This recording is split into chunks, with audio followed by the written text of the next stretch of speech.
Coming to you live from a cabin deep in the heart of the Canadian wilderness. Turn down the lights, get yourself a drink, and let's settle in for tonight's broadcast.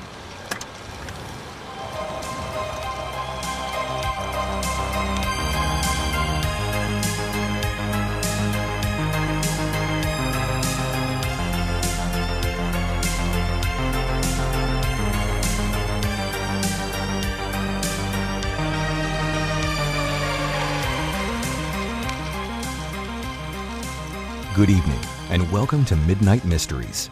Here are your hosts. Welcome back to Midnight Mysteries, the heart of Canadian Paranormal Radio. My name is Nathan. Hey, Midnighters. My name is Teresa, and tonight we're talking about humanoids, cryptids, and the folklore behind the Mothman. If you want to learn more about these kinds of topics, join our community. Click follow and hit subscribe.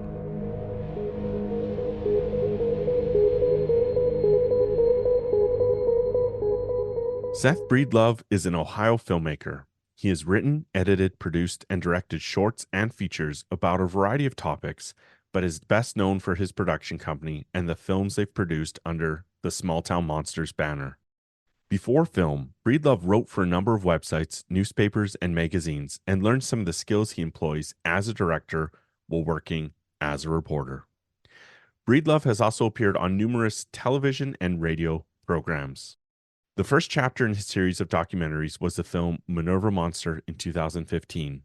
He has since worked on more projects which fall under the same Small Town Monsters umbrella, including The Beast of Whitehall and his full-length feature film Boggy Creek Monster in 2016, where he worked closely with the investigator and author Lyle Blackburn. This was rapidly followed by The Mothman of Point Pleasant and Invasion on Chestnut Ridge in 2017. In 2018, he produced The Flatwoods Monster, A Legacy of Fear, and The Bray Road Beast, followed by Terror in the Skies and MOMO, The Missouri Monster in 2019. Seth, welcome to the show. Yeah, thanks for having me. Now, Seth, something we jump into with all of our guests is asking about how their belief started in the paranormal. Did you grow up in it? Did your parents or grandparents ever talk about experiences, or were you surrounded by skeptics? No, I just don't think it was ever brought up. My introduction to all of this is like more than neighborhood stories was my sister bringing home a copy of Mothman Prophecies by John Keel after the movie came out. She was deeply in love with Richard Gere, and she had gone to see the movie and then bought the book. And when I saw the book, I remember picking up it was a paperback copy of the book with the movie poster as the cover. And she was the first person that was like, this, I asked her like, oh, this is like an adaptation of the movie or whatever. And she's like, well, no, the movie was an adaptation of the book. The book is about like this real guy and like his experiences in Point Pleasant, West Virginia, talking to people who claim to see UFOs. And that was like the first time where I remember being like, oh, so people think this is real. Like there's a real Mothman running around somewhere. Yeah. What's the typical, rundown people hear when they're introduced to Mothman? Let's say somebody walks into it, or versus what would you think is a good rundown versus what people would find if they Google it? Well, the easiest way to say it is that in 1966, this winged entity was encountered around the town of Point Pleasant, West Virginia, sort of bore a resemblance to an owl, I guess a very large owl, depending on who the witness was. There were also reports that basically was like a creature with no head with eyes in its chest and wings. There were accounts of it as looking like a man with wings, with sort of a insectoid head, glowing red eyes, frequently talked about. There were, around the same time that all these sightings happened, also encounters with men in black and numerous UFO reports around the region as well. The media got a hold of it in 1966 with the Scarberry Mallet sighting. There were a couple sightings that predated that one, but that's the one that got into the into the regional media, and you know, from there the story takes the usual small town monsters turn, because posses form, they start hunting the TNT area trying to find this thing. Lines of cars would line up to get into the TNT area with people hoping to see the Mothman. And this went on from November of 66 through December of 67, when the Silver Bridge collapsed on, I think it's December 15th. I might be wrong. I think it's December 15th when the Silver Bridge collapses. The bridge collapses and 46 people lose their lives on the bridge. And with that, the story just kind of stops. There were subsequent sightings, and there's still sightings today around West Virginia of Mothman-like entities. But the media definitely quit focusing on it. And because of that, I think people stopped reporting them as much. In the Point Pleasant story, there's a lot of focus around that abandoned area, and it was a dynamite factory, I believe, right? Do you know if there was like any radioactive activity there also, or do you think like the chemicals involved in making things that's a big part of the that's a big part of the lore, for sure, is that there were so many chemicals in there. And I do know that it was an EPA disaster site. It was a top 10 disaster site in the US for a very long time while they tried to clean it up. So there's often been theories that this was some sort of mutated bird, you know, that had mutated while bathing in the chemicals, similar to the like the Incredible Hulk or something. Yeah. drastic mutation. Yeah. I wouldn't even assume that. I mean, I guess that's a possibility. I would more so, it reminded me a lot, like when I was hearing your film, like of the TV series Dark. I don't know if you guys have seen that.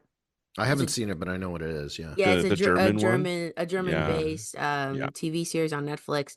And a big part of the story is that there's an abandoned like nuclear factory, or it's not abandoned at the time, but they store chemicals underneath, and it makes it possible for all this like time travel and interdimensional stuff. Spoiler worlds. alerts. Sorry, no, it's not to go on, but it reminded me, like, even just the setting of Point Pleasant, like how it looks. It's so similar to like even the town. beyond the TNT munitions thing is the fact that land was native land, and supposedly in the boundaries of the park, the McClintock Wildlife Management Area, are mounds, like burial mounds. Right. I can tell you it's one of the creepiest places to go even today, because they still have these bunkers, and you're just walking in the woods, and all of a sudden there's like this huge, you know, raised patch of earth with a metal door on it, because there's grass covering them, because that's how they kept them hidden, you know, from they were worried about being discovered by the enemy during World War II. Right. And so it's a creepy place. Those bunkers are really weird. The sound in there, the echo is super bizarre. But yeah, it's a really unsettling, kind of weird vibe to that place. And I've been in there for 5 nights in a row. The weirdest thing I had happen was I was with an off-duty police officer, and then like this Japanese film crew, and we were in an abandoned water tower. And while we were in this water tower, someone attempted to steal a trail camera that we had put up at another location. So I got to witness the off-duty police officer draw his gun and then charge up a hill and arrest someone during the middle of the filming in the TNT area. So, but it is a really weird place. The abandoned buildings in there are what is so unsettling. Just it's the perfect setting for a horror movie. Yeah, I would imagine so. And then, like, in your opinion, Seth, what is Mothman? Like, do you think it's an entity? Do you think it's like a mutated animal? Like, what's your take after diving into it for so long? The problem is that there isn't one Mothman. Like, it's what people are describing is numerous different things And so there's no way to boil it down. You know, there's, when you get to like our second movie, The Mothman Legacy, there were stories about occult rituals going on in there and people summoning things in the TNT area. There's in the Mothman of Point Pleasant, you have like 6 or 7 different accounts of, at least like a broad account of what people encountered. One of those is just a guy, no wings. He's just a man in someone's bedroom at night, inexplicably. So I don't know that story. That's like one where I don't know anymore what to make of the Mothman. I can't say I think it exists or it doesn't exist because I don't know what we're talking about. I think Thunderbirds exist because I think there's offshoots of known birds that just get real large.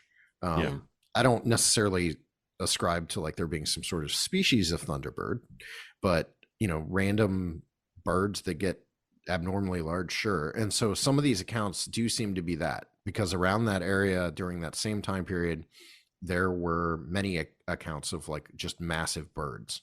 There's also the fact that there was this creature seen around the Ohio Valley and specifically Point Pleasant during World War I, known as the Birdman.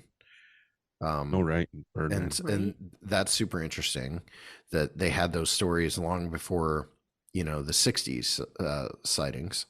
But as far as like what exactly is going on, I have no idea. I have no idea about most of the stuff.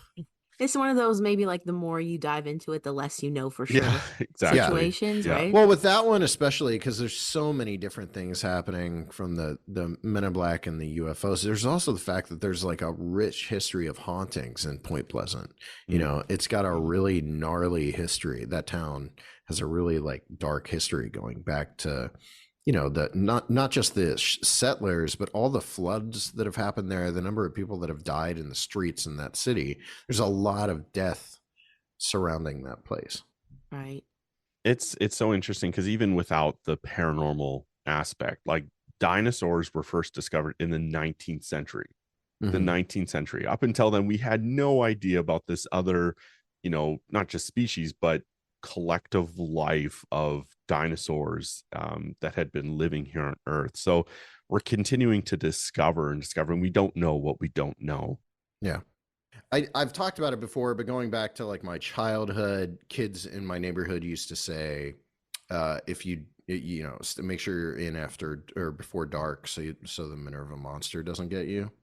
And the Minerva Monster was like our local monster because Minerva was about 20 minutes from where I grew up in Bolivar, Ohio. Just for our guests, what is the Minerva Monster? So yeah, the Minerva Monster was a Bigfoot series of Bigfoot sightings that happened in 1978 near Minerva, Ohio. This family was essentially having like a habituation going on where they were like feeding this creature coming down off the hill behind their house and interacting with it. Eventually it purportedly killed their dog, their German Shepherd, by wringing its neck and pulling it out of the collar. Something killed it in a very gruesome fashion. They called the police showed up, and then the story hit the local media, starting with Barbara Galloway, her story in the Canton Repository, I think at the time, and then it went to the Akron Beacon Journal, and then because of that it became like a national story, and then it went international, and for like a week it was a huge deal. There were some television shows that covered it. I just grew up knowing that name without knowing anything about it until like 2000, maybe 2003 was the first time that I read anything about the Minerva Monster story. And that was also the basis for our first movie, which was called The Minerva Monster. But yeah, it's just a Bigfoot sighting story, and a lot of the details of it align with a lot of other, you know, sightings that happened around the country around the same time. So you grew up with talk around the Minerva Monster and some of these. I mean, not in a way that stuck. It Okay. wasn't like anything that was prevalent in my mind at all. I mean, I was 25 years old before I gained any kind of like interest in this stuff. Okay. And that was mostly, I was working a medical billing job and then writing for local newspapers as a freelance reporter at the time. And because of that, I was bored a lot. And a friend had given me a DVD with like a bunch of burn documentaries about Bigfoot, UFOs, and lake monsters. And Nice. that was the first time I remember watching something and being like, okay, I'm into this stuff. I want to know more. Right. And then I would start, doing my own research. And then I became enamored with the idea of Bigfoot as a historical phenomenon. Right. Because it's not super common in cryptozoology. And that one, you have this decades long, centuries long history of reports around the US of shaggy, hair covered creatures. Well, it's funny because it's surprising how many people end up being quote unquote red pilled through other people just talking about it and sharing. My experience was I was in construction and I was listening to Coast with Art Bell, and he was interviewing this military guy talking about UFOs and giants, right? And I'm like, wait, this isn't just like backroom conversations or campfire stories. This is like somebody who has some sort of credence or trust within higher up organizations that believes this stuff and is talking about it on a practical level. So how did it go from just conversations with you, just an interest, to something you wanted to go into documentary filmmaking about? Yeah, that track's weird. I don't know. The fact is I was writing for newspapers and then I would get bored and drive around Bolivar where I grew up, and a friend of mine had told me about a series of sightings from someone he knew on a road down there that I knew that actually was like basically on the other side of the river from where I grew up. So I drive around down there, talk to locals, and then write notes and things like that. I wasn't doing anything with that. I wasn't like writing a book or making a movie. I was just talking to people and curious. Over time, I put together what was initially going to be a book proposal. The book was called Small Town Monsters. And in 2013, I sent that to like 7 or 8 different publishers, and they all rejected the book proposal. And so a year passed. Yeah, I don't care. It's fine. 2 of those publishers have begged to put out books about small town monsters at this point. So I feel like I won. Nice. But in 2014, I met a couple guys at a Bigfoot conference who had film gear that had wanted to make something, and they didn't have the drive to go do it. So we had talked about possibly focusing on one of the cases from the book, which was the Minerva Monster case. It was close to all of us, so it'd be relatively affordable to make, and they already had the equipment. And I always say we made Minerva Monster for like $500. I don't even know if it was that much. I mean, it was like nothing. So we went and filmed Minerva between July of 2014 and maybe the following February or March. And then the movie came out in May of 2015 at the Minerva Monster Day Festival, which was an event we put together to promote the movie. And we expected like a couple hundred people to show up, and we ended up with like 1,200 people flooding into this tiny movie theater in downtown Minerva to watch the movie. We made enough on that movie that we flipped it into the next movie, which we started filming in the same summer of the Minerva Monsters release, that was called Beast of Whitehall. We filmed that, came out the next spring, and then it was just like one movie to the next. There was no point where I was like, we're gonna make movies. This is a movie making venture. The first time I even had the thought in my head that we had made a movie was when the premiere of Minerva Monster was happening. And I was backstage at the theater, and you could not get out the front door because there were so many people like just crammed into this room. So I had to go out the back alley, out the backstage, out the back alley, and I came down around the corner, and the first thing I saw coming around the corner was a line of people crossing the street over to the other end of the street to get into this theater, and it looked like Star Wars. Like my only experience with that was going to see the Phantom Menace in 1999 and seeing thousands of people. I mean, I camped out for tickets for Phantom Menace, so it was kind of like that. It was like this bizarre, like it had become a big local sensation. So that was the first time where I remember thinking, oh, we made a movie, we should make more movies. And then there was also the thought, I probably should learn how to make movies. And so I started watching a lot of like Film Riot and just whatever I could find on YouTube about movie making. And I'd grown up obsessed with movies. I'd wanted to go to film school out of high school. But I just never considered what we were doing on Minerva movie making for some reason, filmmaking, until the movie was out and I realized people liked it and were into what we were doing. And then it was like, okay, now how do I take that and make it better and just, keep doing that. You're I kind love of that so much. Yeah. forced into it in a sense because people were so interested. Yeah. I mean, well, yeah. And then there was just sheer desperation because I was working a medical billing job, 40 hours a week when I was making Minerva.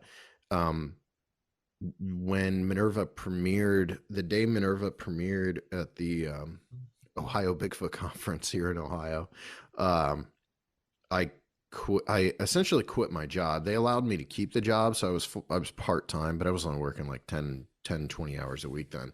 But that was the first day where I was like, I'm just going to focus on this because this is like filmmaking is the only thing I've ever done where I feel like, for one thing, I feel like I have a purpose, like I know what I'm doing. And the other thing is it's the only thing I've ever done where I work really hard at it.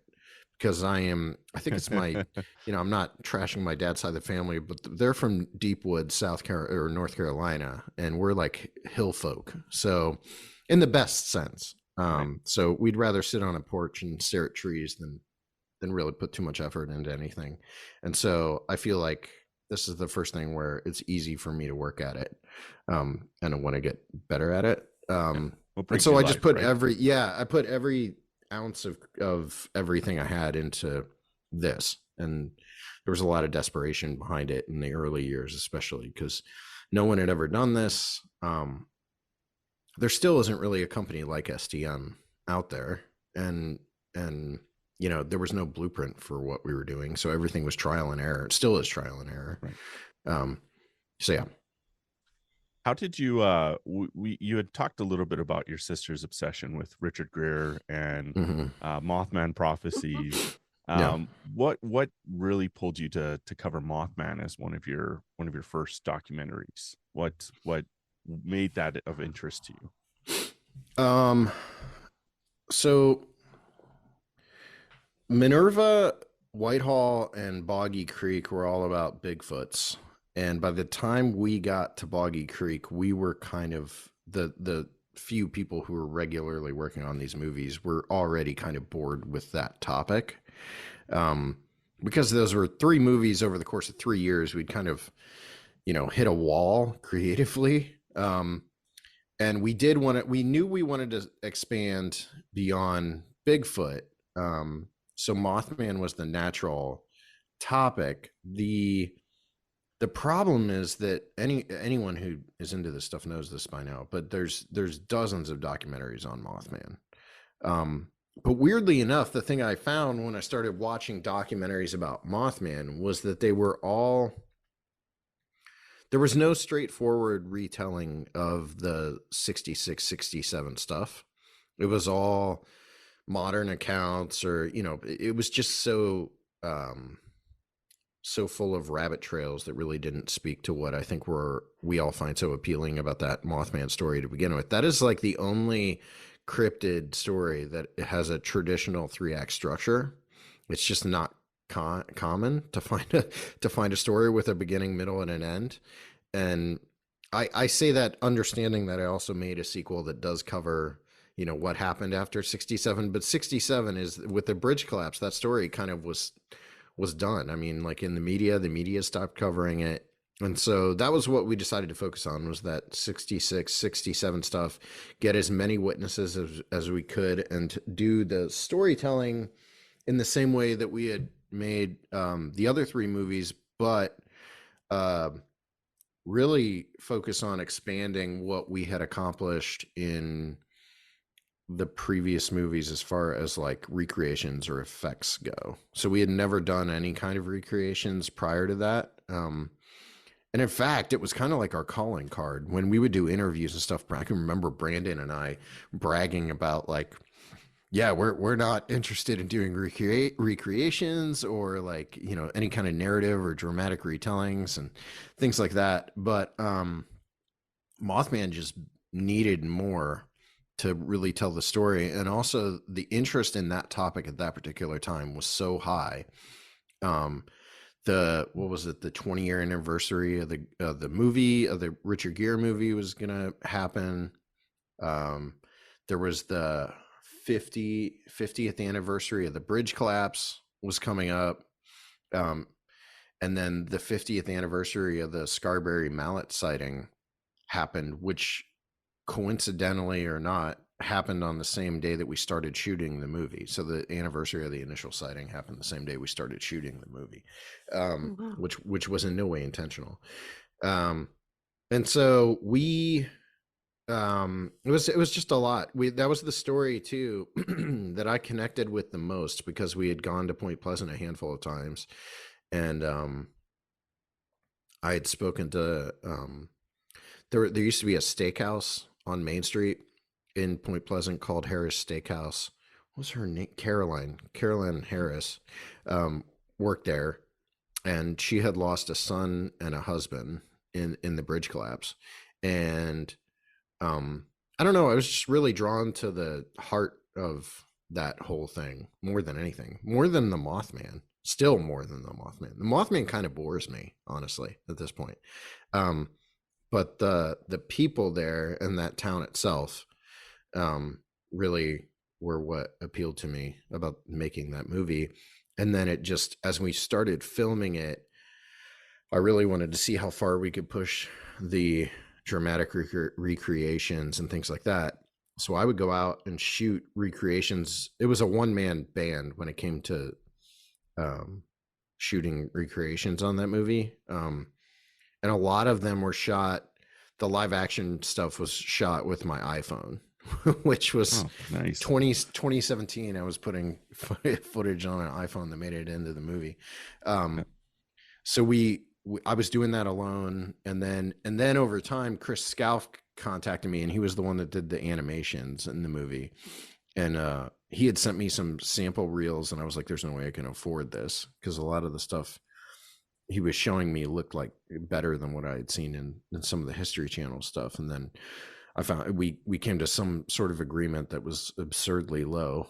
And so I paid him, and we ended up with, like, visually, that's a very, it's like a full movie. It's, you know, the interviews are there and we have the B-roll, but there's a lot of like interesting visuals going on in that movie. But the wild thing about that one was, so it came out the same day. It came out the day we started shooting Invasion on Chestnut Ridge, which came out later that same year.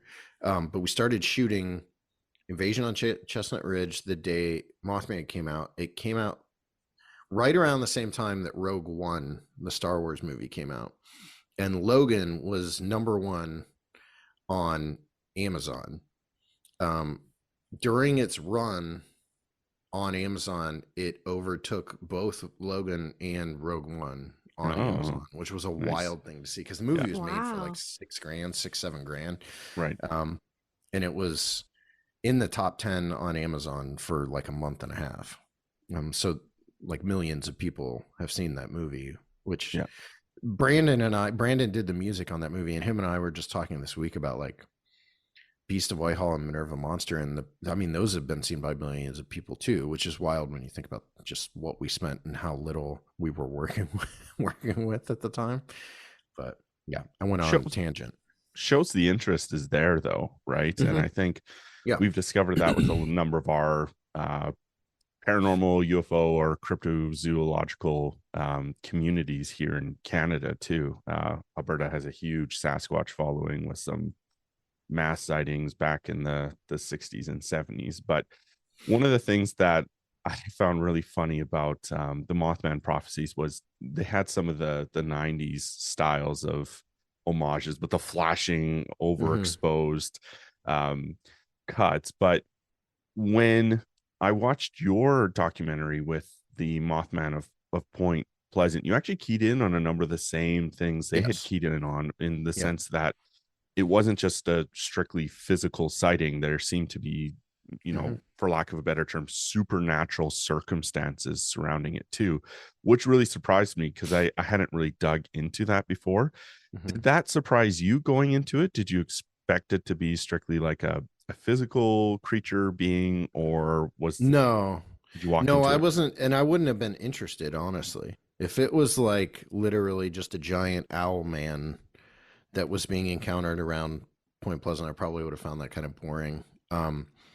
And we explore this more in Mothman Legacy too. It's just like the follow-up we did that kind of bombed. But the Mothman of Point Pleasant was always going to be very much about like all aspects of what people say is Mothman.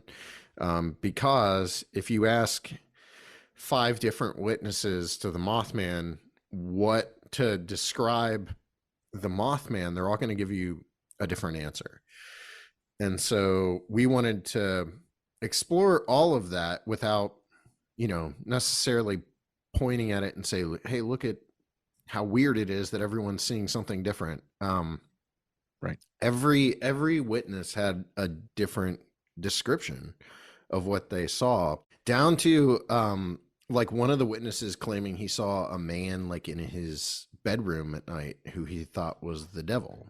So there's like any number of different witnesses. I mean, Tom Urey's sighting where he was supposedly like chased by a flying winged cryptid, his sighting sounds like it was some sort of like almost like a pterodactyl. So we always knew we wanted to do that. The only thing that got cut, it didn't get cut out, but we did not focus as much on the UFOs and the Men in Black as I probably would have liked to. Because I've talked to Jeff Walmsley, and Jeff has told me, it's hard to find it's hard to find Mothman witnesses now in Point Pleasant, but you go there today and throw a rock, and any person you talk to is going to have some sort of story about a UFO or a Man in Black encounter. And especially people that were actually around in 66 and 67 and into the 70s.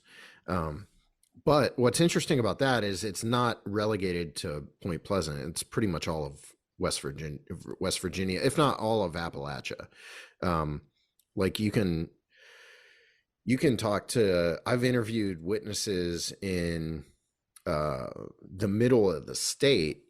West Point Pleasant's on the border with Ohio, but I've interviewed witnesses in Braxton County, where the Flatwoods stuff happened, who were having sightings during that same time period.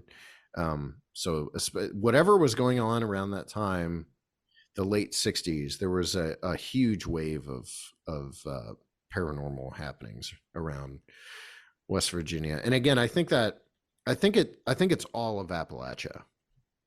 I don't think it is just West Virginia, because I've talked to people in Tennessee who experienced stuff in the 60s and talk about huge waves of sightings. So I think for some reason the Point Pleasant stuff really got, on a different level because of the media coverage that helped put it in the public eye. So with my work with MUFON, I was a field investigator for MUFON for years. There tended to be, in areas like you're talking about, there tended to be some sort of instance where it would quote unquote open a door or a portal or something, and all of a sudden there was a flood of UFO sightings or Wendigo sightings, Sasquatch sightings, etc. Is there any sort of instance that points towards that happening in West Virginia? Not that I'm aware of. A lot of people talk about the fact that, there's this, it's a confluence. So it's a place where the Kanawha River and the Ohio River meet. It's there's two major roads that meet there. There's two cities on both banks of the rivers that sit right across from each other. So there's also, people like to point to the amount of bloodshed that happened in Point Pleasant as being, like something that, maybe that, it was sacred land to the natives that lived there. Chief Cornstalk was killed there. Not that I'm connecting the Cornstalk curse to to this story, because I don't buy into that at all. And I think we've pretty much proven that that story is not. There's nothing factual about the Cornstalk curse. I don't think it happened. What's the Cornstalk curse? That is, so Chief Cornstalk was this has been a while since I've made this movie, so my understanding of this is probably flawed, deeply flawed. But Chief Cornstalk great way to start. Yeah. This is 9 times out of 10. That's how I'm going to start talking. But he was a native chief in the area. He was betrayed by the army. He helped them, and eventually they supposedly killed his son. Not supposedly, that is true. They killed his son, and then attempted to kill him. And supposedly, before he died, he cursed the land where all of this happened. However, during the making of this movie, we found a play from like the 1930s, a script for a play from I think it was the 1930s, where they had kind of created this Cornstalk curse. So it wasn't based on anything.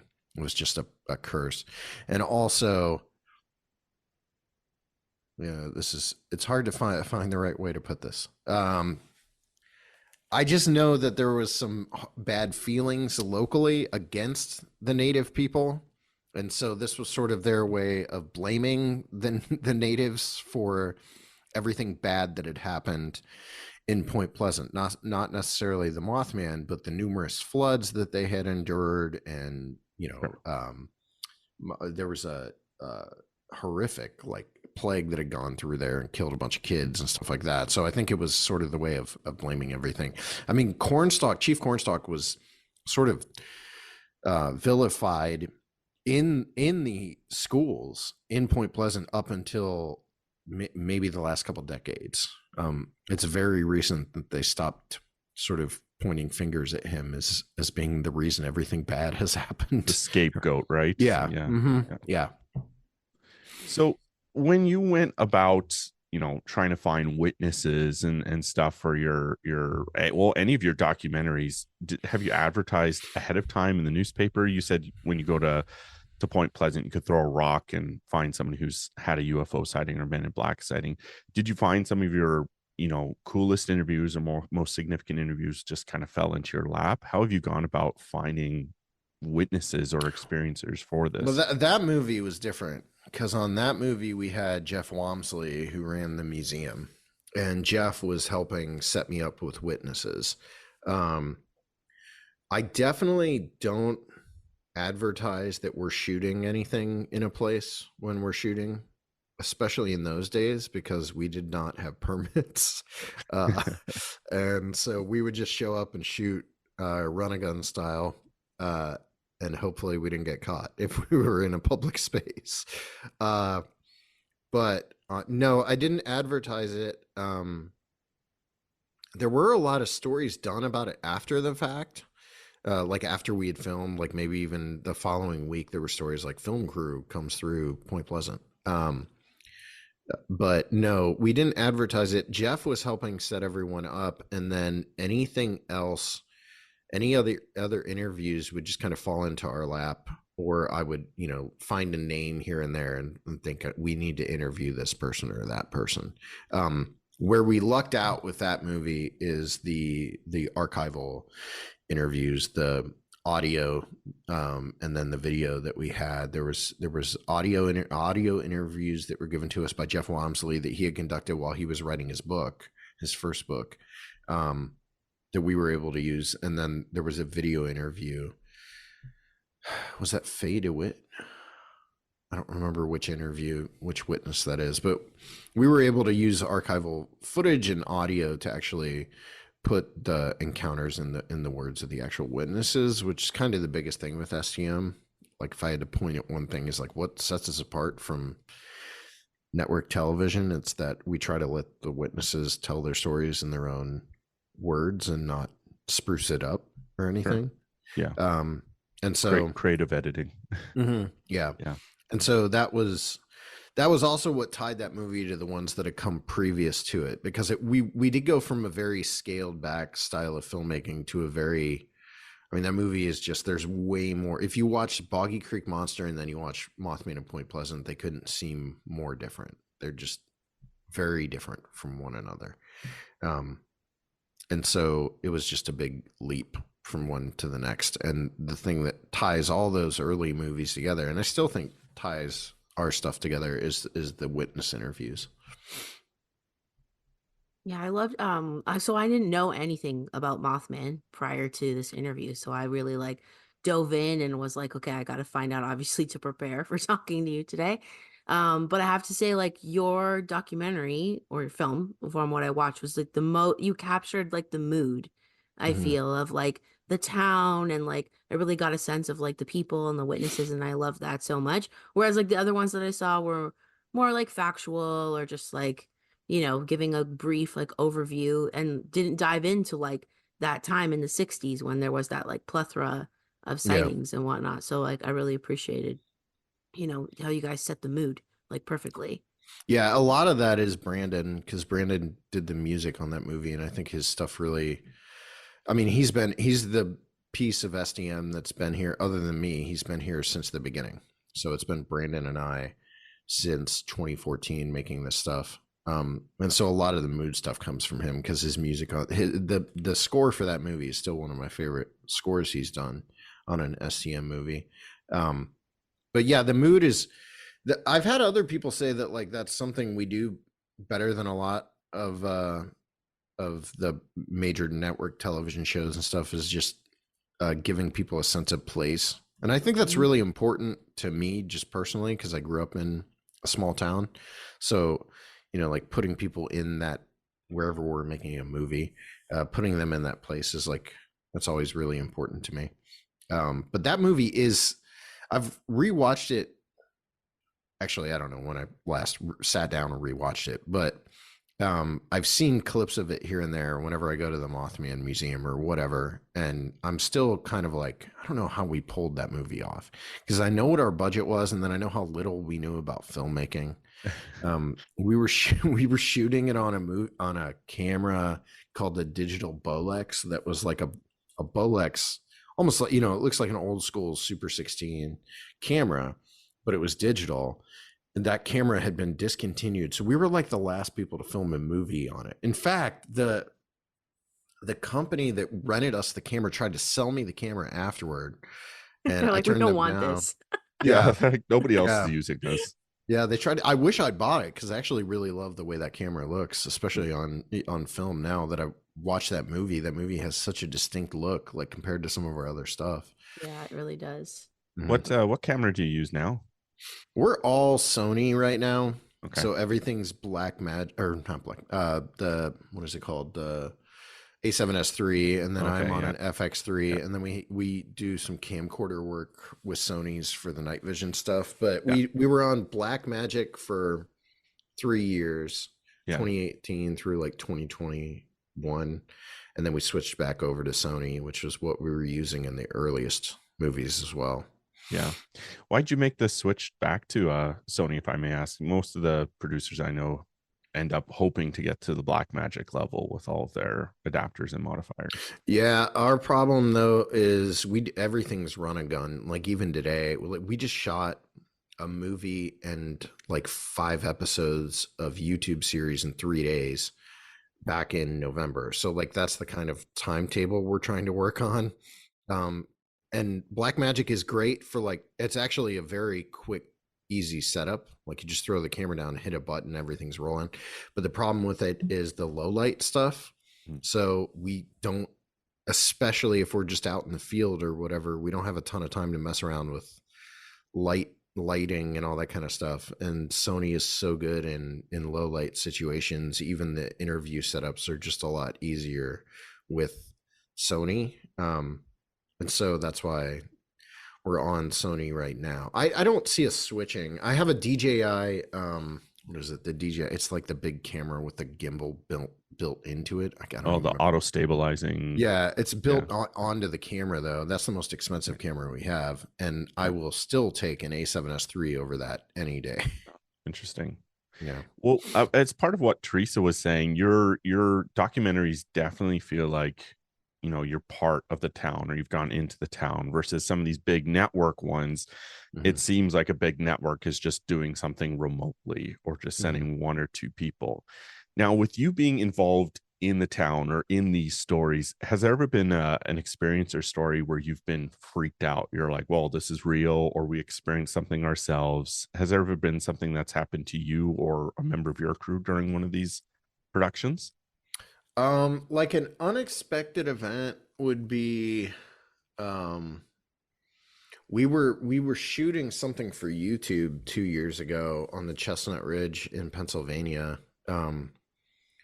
We were interviewing a whole group of people. So there was like 4 of us from Ohio that had gone up there, and then we had like probably another 6 or 8 people from this group, from this Bigfoot group, and we were split up in various parts of this ridge where there's a lot of unusual activity, Bigfoot sightings, UFO stuff, orbs, and all of us saw multiple lights in the woods, you know, around the same time. It's in an episode of a series we did for YouTube called Sasquatch Unearthed the Ridge, and it makes it look like we're all just seeing each other. but that was not really what we were experiencing. There were lights, there were like mystery lights or earth lights, whatever you want to call them, within like 20 feet of one of the groups. Wow. That they couldn't explain. I saw lights on a dirt road, and when I walked to the lights, they went out like when I was almost to them, but the people watching me through the thermal imager behind us could still see the lights, right where I was standing. So there was a lot of weird stuff that happened that night. That's probably the weirdest experience because it was so unearthly and weird. And because Zach, who shoots a lot of my movies, Zach is one of my oldest friends, and he's just an ardent skeptic. Like, he doesn't buy any of this stuff, laughs at most of it. Was one of the people that got freaked out by these lights coming at him. So that was fun, just because it was the first time I'd seen him kind of freak out about anything on a shoot. So that's probably the weirdest. I mean, we've had little things here and there, but there's nothing like on a Mothman shoot. This was the most disappointing thing, by the way, about like about making these movies, is you would go to a place and you would just think, well, because I'm here, I'm in Point Pleasant, like something's got to happen. I'm in the TNT area after dark. I spent 5 nights in the TNT area in 2017, the same year Mothman and Point Pleasant came out. I was shooting a Japanese television show, and in that 5 nights, like the only thing we experienced might have been Bigfoot related, not Mothman related. But you're expecting, like, in these places, you're going to go and experience like really weird stuff. Right. And the most disappointing part of it has been finding that is almost never the case, is, you know, going into these places and having encounters with what you're hoping you will. There is an exception to that with our Lake Michigan Mothman movie that we made in 2021, I think it was. And I'm still not convinced it was really all that weird, but there was a day when we were shooting there. We had shot interviews with Chicago Mothman witnesses, and then we were staying at this historic hotel right downtown, right by the lake. You know, kind of in the heart of Chicago Mothman territory, and I had walked out of the hotel. It was kind of late at night. It was like 11 or 12 at night. And I'd walked out of the hotel for a minute. And when I came out the front door, there were cars everywhere. There were people checking into the hotel. This huge, I think it was an owl. I mean, I filmed it. Came swooping down over my head, right down over Main Street, and then took off up toward the like one of the skyscrapers. And the thing is, I was standing amidst probably 24 people when this happened, and no one reacted to it other than me. And I mean, this thing came down like right over us. I filmed it, so I have it on camera, like coming down, because I happened to be holding my camera. I was going out to get B-roll of the town at night, so I filmed it flying off. It just looks like an owl, but a big owl. Like it's a good size. But that was weird just because of the lack of reaction to it from everyone else. But maybe that says more about, like, you know, people are always like asking why people have encounters when there's other people nearby. I don't think everyone is super observant all the time, you know. No, it's true. Yeah. And some things just pass other people by. Yeah.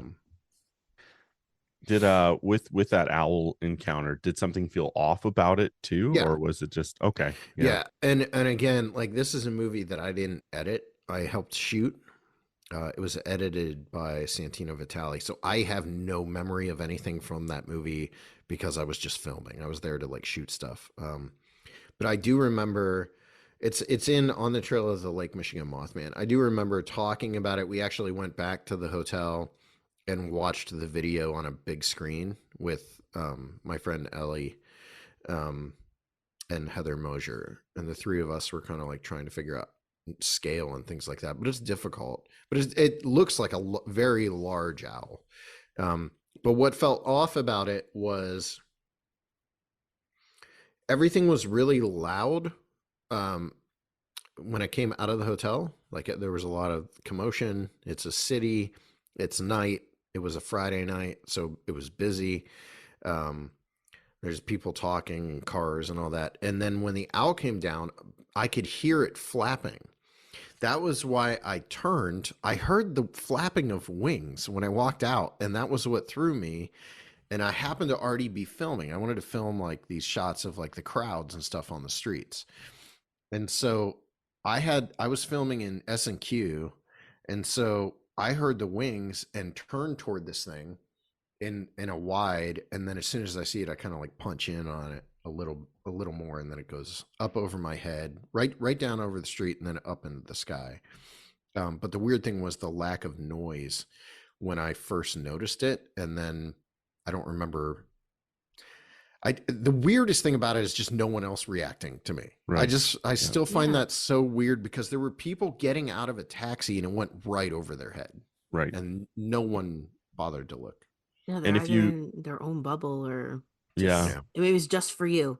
You never know. Yeah, I was going to say, if you hadn't captured it on camera, maybe it was, you know, a vision or something, but you got it on camera. So yeah. And there's always been you know, imagery ascribed to owls in, you know, paranormal encounters and religious significance and supernatural circumstances too. That Richard Gere movie plays with that a lot. I love that movie, by the way, but that movie plays with that imagery a lot. Same with Encounters of the Fourth Kind too. With I don't remember her name, but they use the white owl throughout their filming too. And even if you head on to, if you're a MUFON member, you can head on to their database and search owl, and there's all sorts of different, you know, people have during sleep paralysis encounters with owls, etc. But it's pretty cool that you got it on camera too. Absolutely. I have a question for you, Seth, actually. So to me, just being relatively new to Mothman, it seems that Point Pleasant is like the quintessential, like, legend and story, and that's like where the mythos, like, sort of originates. Is there a big difference between what occurred in Point Pleasant and then other sightings like Chicago? Yeah. Okay. So yeah, people want this Chicago thing to be a thing, and it's frankly not. Okay. And I say that as someone who made a movie about it. It's no, what sets Point Pleasant apart from every other story is really the narrative. Like, there is a structure to that story that is very special to just the Mothman case.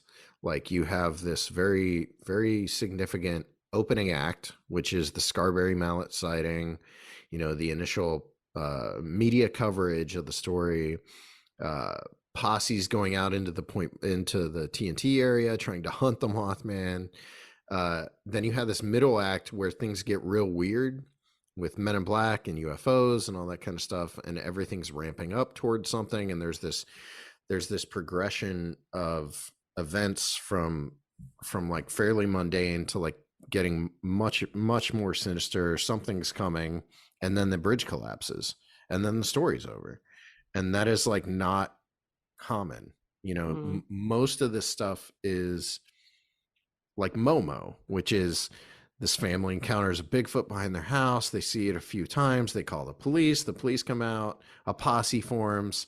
Then just mysteriously the thing stops being seen as much, and then people forget about it, and it moves into the backs of our minds, and eventually we forget about it. And that is the typical cryptid or paranormal narrative. Point Pleasant and the Mothman story there is very, very special because of the fact that it kind of has this structure that is beautifully laid out, almost as if it was constructed by someone, which I've heard a lot of critics of John Keel believe that he created, a lot of the elements of that story himself. Oh, really? Yeah. Which I'm not a huge Keel fan. I like his books, but there are, like most of the investigators during that time period, there are extremely questionable things about their questionable aspects to the way they conducted their research. Their methods. Yeah. Yeah. You had guys like Gray Barker at that time who were wholesale making up stories, connected to their stuff. Ivan T. Sanderson even is I'm a little on the fence about Sanderson anymore because of what I know about the Flatwoods Monster event and how, I think a lot of that story was sort of conflated over time. So, but I do think that most of the main events of the Point Pleasant story as told by Keel did happen the way he told them. It's just when he starts involving himself in the narrative, and then all of a sudden he's speaking to people on the phone, and then people are warning him, and that's where I start to question things a little bit. Well, even the fourth kind, like it was, propped up as a documentary, and all the stories are true. That's the way it's introduced, but it's not, right. Yeah. And elements they use or different facts they use have truth behind it. But yeah, it's unfortunate for our communities like ours that aren't taken very seriously to begin with to have stuff like that happen. Yeah, but it's constant. It's constant, and it always will be constant. I think it's like it's just naturally a part of this, and it's only going to get worse with like AI and all this. So there's the new AI video generator that just was released. Sora. Yeah. I was just showing that to a friend last night. That's gonna. Yeah.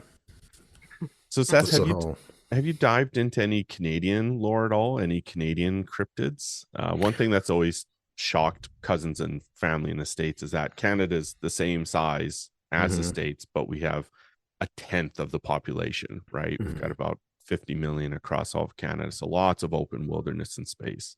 Tons. Yeah, we got to shoot in BC last year.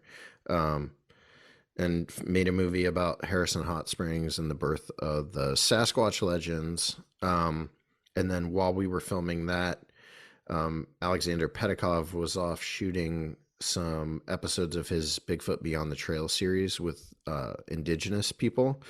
And then Eli Watson was off filming a movie called Cursed Waters about Ogopogo. So yeah, this year, On the Trail of Bigfoot, The Origin is the movie I made, and that's about Harrison Hot Springs and Sasquatch stuff. It was made in between my mother's death last May and then her funeral.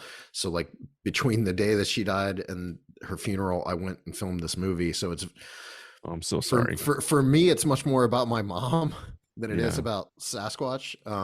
But thankfully I had my friend Mark Matsky along on that shoot, and he stayed a lot more focused on the Sasquatch subject while I was sort of having these ruminations on nature and life and death and all this stuff. And so the movie is kind of like goes back and forth between, so I had a really nice review come across my desk that was like, it's a movie about, what did Sean say? He says it's a movie about life and death, overdevelopment, and maybe some Sasquatch too. So it's like sprinkled in. Yeah, it's kind of like all that. And so that one comes out sometime in the next 3 months, and then Ogopogo will be out in June, I believe, and then Alex's BTT episode should be out over the next couple months as well.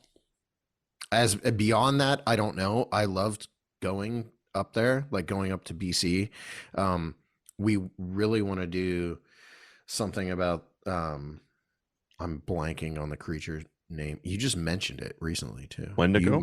Wendigo. Yeah, I don't know why. We wanted to do something on Wendigo eventually. And I know there's a lot more up there than we've scratched the surface of. I can tell you, we have some friends in Canada who we are talking about creating a series with that would be based in Canada. So hopefully if that gets going, then those guys would be focusing on all this kind of stuff. Nice. Yeah. Wendigo, we did an episode on Wendigo psychosis, and it's so prevalent that they have it in the DSM, the psychologist's diagnostic handbook, right? There's the belief that somebody's been possessed by a spirit and it drives them to eating human flesh. And it's not just small bits like a meal's worth of human flesh. It's like bodies worth of cannibalism.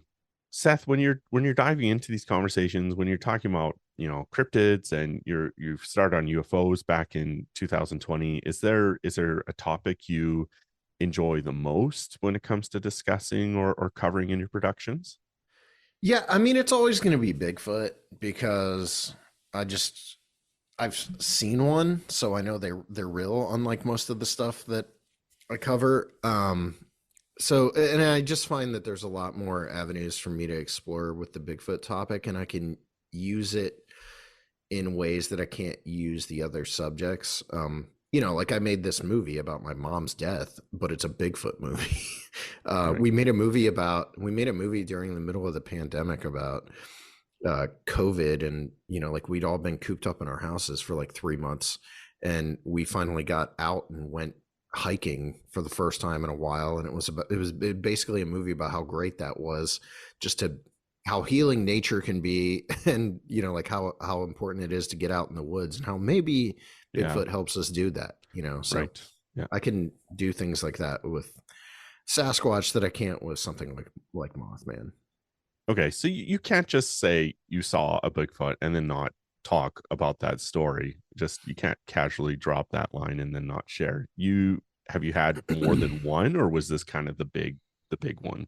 No, it was just the one. I've only had one sighting. It was 2021, I think. 2021, down at we were filming a series called The Bigfoot Project on Heather's property. Heather's our researcher, and she owns like 400 acres outside of Minerva, fittingly. And right down the road from her house, her mother-in-law had a sighting back in 2017. So we knew there was activity on the property. She had been experiencing some things on the property that would lead her to believe there were creatures there. So we were going to shoot this series that was basically going to be like a podcast with an investigative component. We were going to have a guest out each episode, and then we were going to go interview them and then go out in the woods and probably have nothing happen. And so the first weekend there, Heather and I had a lot of crazy stuff happen, like wood knocks, like really loud wood knocks, rock throws near us, all that sort of stuff. But the next day we were out on an ATV with trail cameras and we were going around the property to hang up these trail cameras, and we were crossing a pipeline, and I glanced up the pipeline, and this thing was sprinting across the last inch of the clear cut into the woods. And so I only put eyes on it for like a second, but it was dark brown and covered in fur, not hair, fur. And it was pumping its arm as it ran, and I could see the muscle like ripple in its arm. And so that's it. It's not a crazy story because it was just like, it's one piece of a larger story, which is the property and the years of activity that happened there. There's also nothing going on there today, which we think now the neighboring property is where I think they were initially. The neighboring property has a much larger forested patch of woods, because this is rural farmland, Ohio. So it's just patchy woods. It's not like you're talking about dense forest that goes for miles or anything. Right. It's farmland with patchy woods. The neighboring property had started clear cutting all the woods to make room for basically like an ATV or a dirt bike course. And we think they moved over to this property. It happened to coincide with us being there, and everything happened over this 3-month span of time. By the time the leaf canopy dropped completely in late October, the activity was dried up from then on. We were able to make episodes of the show, but it was focused on, some of the smaller things that we found. There was a skull that was hanging in a tree that was kind of like weird, or not a skull, a pelvis, like a pelvis from a cow, in a tree that was very odd. That's creepy. Yeah, there was a lot of weird stuff that happened. We saw lights in the woods there too. But the Bigfoot stuff kind of dried up, and now there's nothing going on there. So we stopped making the series. Right. And you think that had to do with the woods being cleared and the dirt bike stuff being put in? I think that, and then probably they move on to this other property, and all of a sudden there's this maniac running around with a camera with like infrared on it, and there's trail cameras hanging around the property. They probably just bailed. Yeah. Right. That's wild, though. Yeah. Well, it sounds like you've had a few encounters with unexplainable lights in the sky, and with this one with Sasquatch. And even though you say it's not very big, I mean, any encounter like this that completely shifts your worldview is significant, right? Yeah. Just if people are wanting to get into the world of cryptids, if they're wanting to get into urban legends and lore, or into the world of the paranormal, which one of your productions would you recommend they start with? Would you recommend they go and watch first? Probably the Mothman of Point Pleasant. I still feel like it's one of our better movies. My personal favorite is the Mark of the Bell Witch, which is like our only sort of supernatural movie that we've made. But Mark of the Bell Witch, I think, is our best film. Okay. So I would say Mothman of Point Pleasant, Mark of the Bell Witch, Terror in the Skies is good, and my son loves the Flatwoods Monster, and I've rewatched it probably more than any other movie we made. And Nice. I quite enjoy it. So Yeah. that's another one I would suggest. And what projects are you currently working on that you're excited about getting started with? We're doing another UFO thing, Lost Contact. It's about the Thomas Mantell incident in Kentucky. He was a former fighter pilot who died chasing a UFO. It's not a very well-known story, but super interesting. That'll be out late this year. On the Trail of Bigfoot, The Ancients, which if On the Trail of Bigfoot, the origin is about my mom, then this one's about my dad and his family in North Carolina. The Cryptid, the Goat Man is coming out later this year. That one's directed by Eli Watson. And then I am in the middle of editing Dogman Territory, which is our follow-up to last year's The Dogman Triangle. And this is about encounters with werewolves in the land between the lakes, which is Interesting. It's sort of become like a creepypasta basically over the last few years, and Nice. it's us trying to figure out what is real and what is fake when it comes to that particular story. So I'm excited for that one. Yeah. Do you ever have like people reach out to you, Seth, with their own stories? Can people do that if they have like weird experiences or sightings? I wouldn't contact me, because I'll mostly, not purposefully, but I'll probably ignore it. Heather at smalltownmonsters.com would love to hear those stories. Heather at smalltownmonsters.com. Yeah. Perfect. And then where can people find most of your stuff? Right now it's actually hard to find our stuff. A lot of it, we're in the process of we just got the rights back to all of our stuff in December, so we're in the process of getting it all back out into the mainstream. There's a few movies on Tubi and Amazon. We do a lot on YouTube right now. So our YouTube channel is a good place to watch some of the episodic content we create, but a lot of the films are not currently available, but hopefully by March or April they should be out there again. So Tubi and Amazon are usually a safe bet for our stuff. If people are into this, what we do, our Kickstarter runs through March 2nd, and that's how we're funding everything we do this year. And that's just under the banner Small Town Monsters, right? Yeah, if you just search for Small Town Monsters on Kickstarter, that's how you find it. Perfect. Well, thanks for joining us, Seth. This was fun getting into the world of paranormal documentary filmmaking, and we appreciate your time. Yeah, thanks for having me. So tonight we talked about Mothman. We talked about various other cryptids and experiences and stories. Did you or someone else have an experience with Mothman, or a story with the Flatwoods monster, or anything else we touched base with?